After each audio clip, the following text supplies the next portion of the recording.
hard all night and I pooed myself. They are so stinking cute. What do we think of Bolivia? No, you have to be here to believe it. You know. We're Angela and Alan. We took a sabbatical and travelled around the world with no plan and a small budget. We like to make our money go as far as possible while still having meaningful experiences.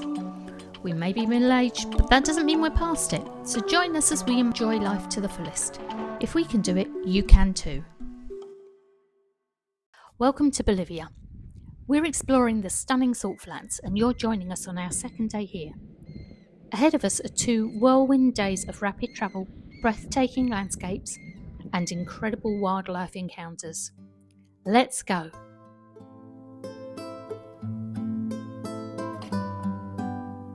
Alan's not feeling very well today, but we've been brought half an hour to the Red Laguna. We were promised flamingos, and we've definitely got flamingos. Right, I should go and find Alan and check on him, shouldn't I? How you doing? Yeah, a bit lightheaded. Lightheaded. Last night I slept like a baby. Hard all night and I pooed myself. It's not far from the truth. Yeah, alright, you get back to the car then. We were promised a day of wildlife. If this is how it's starting, it's going to be amazing. Wait. I don't know where we're going next. Haven't been paying attention. Let's see where we end up.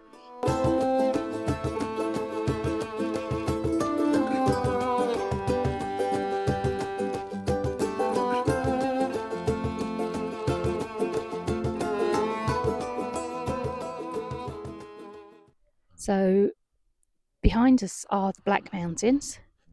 That's what they're known as. They're volcanoes. It's like Mars. Yeah.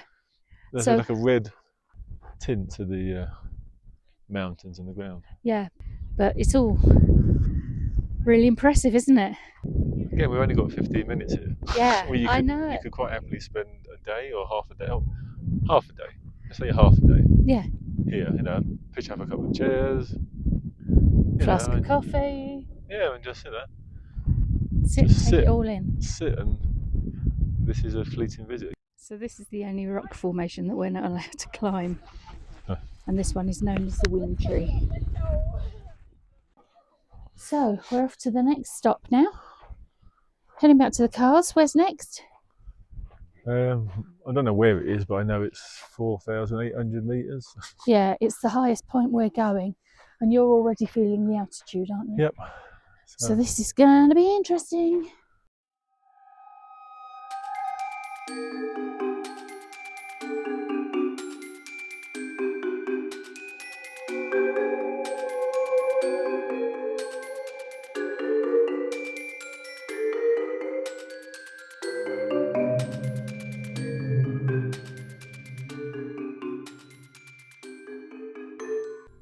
We've stopped briefly. You can see we've all pulled up.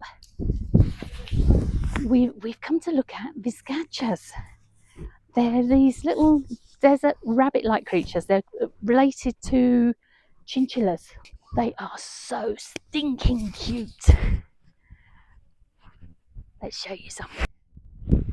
Their food is the greenery you can see, the little plants and flowers here. And their predators are foxes, which are almost identical in colour.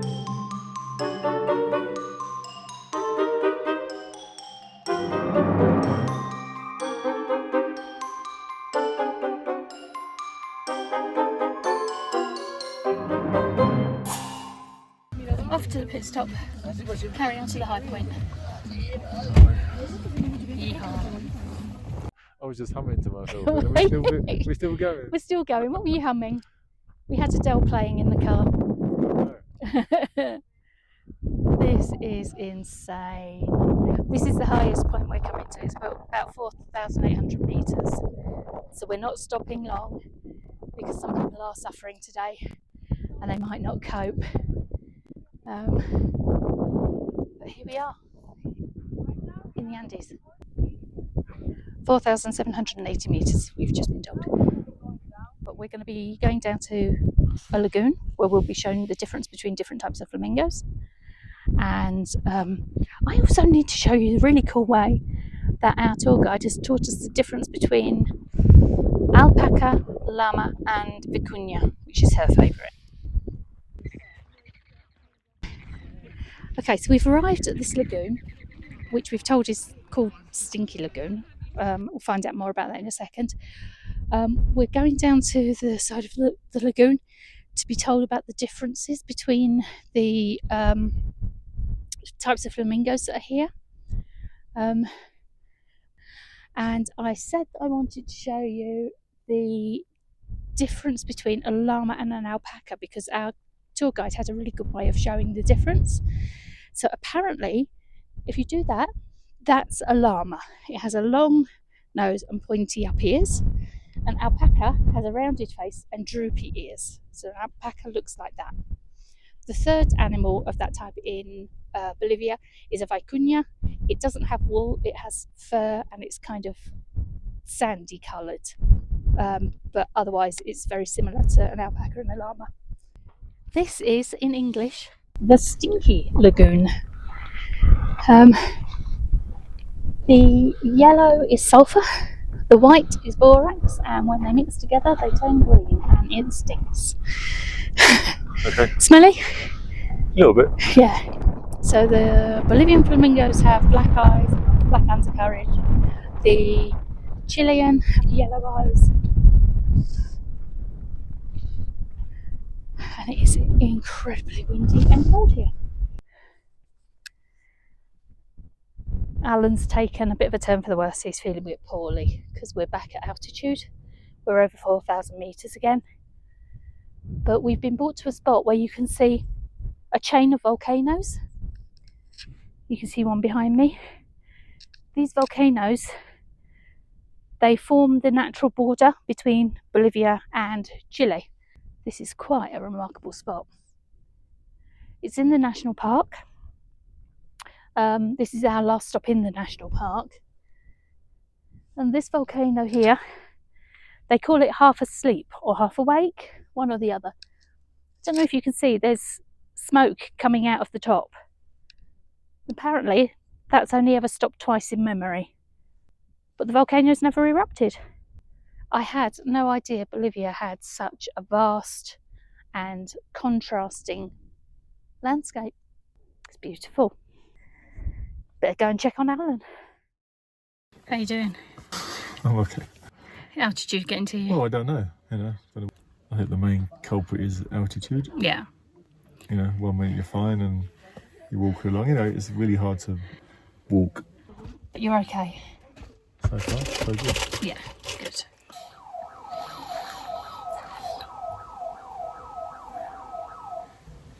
Not time for long. Don't know what that is. Okay, so important question first. How are you? What's happening? Sorry? What's happening? With what? You? Well, I've still got a stomach upset. And the problem is that when we go in the 4x4s, there's like hours between each toilet stop. So, you've got to work out, logistics of, do I eat anything? Because I need to eat something, but then at the same time, there's nowhere to stop. I've got a migraine right now, so I'm not looking forward to being rattled about in the 4x4. But apparently today is a much better day.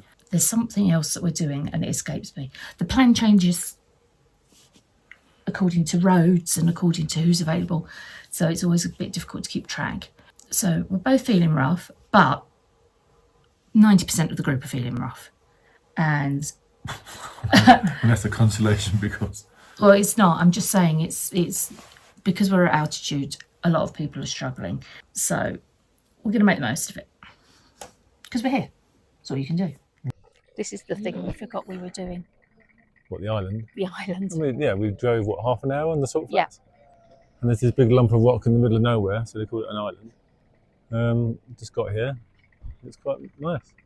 Yep, I think we're climbing to the top. Well, I am anyway. I don't know you. Oh, right, okay. What do you think? I think, see how far I get. There's a whole bunch of islands here.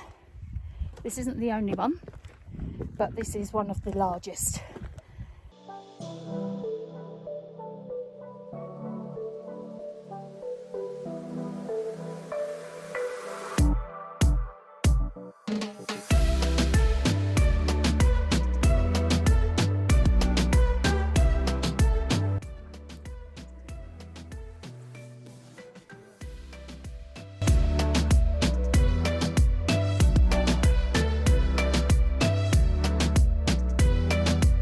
This is Incahuasa Island. Is it? Yeah, and it was believed that the salt flats behind us were a saltwater lake, and this was a coral reef underwater. Yeah, so you can see all the coal. Yeah. So. And obviously the water's all evaporated, leaving the salt, and then we are walking on a coral reef. It's really easy to forget, because you're looking out at what appears to be ocean behind you, that we're not at sea level, and push yourself too hard. Yeah, I know, it's still 3,600 metres. Yeah, we're still at altitude, so we're a bit puffed, but striking place. So this is our last stop in Bolivia, the train cemetery. Train cemetery? Yeah. Bolivia had a falling out with Chile 100 years ago, something like that, wasn't it? Stopped exporting goods and they withdrew all the trains and just left them here. And here they've been ever since, rotting. Currently where we're standing, we're surrounded by sculptures, art sculptures, and these are made from bits of metal from the trains and from the area that locals have just turned into art. So, what do we think of Bolivia? What do we think of Bolivia? It's a fascinating place to come. Yeah. The main issue for us and a lot of other people is that it's altitude. So, you know, you could be enjoying it a bit more.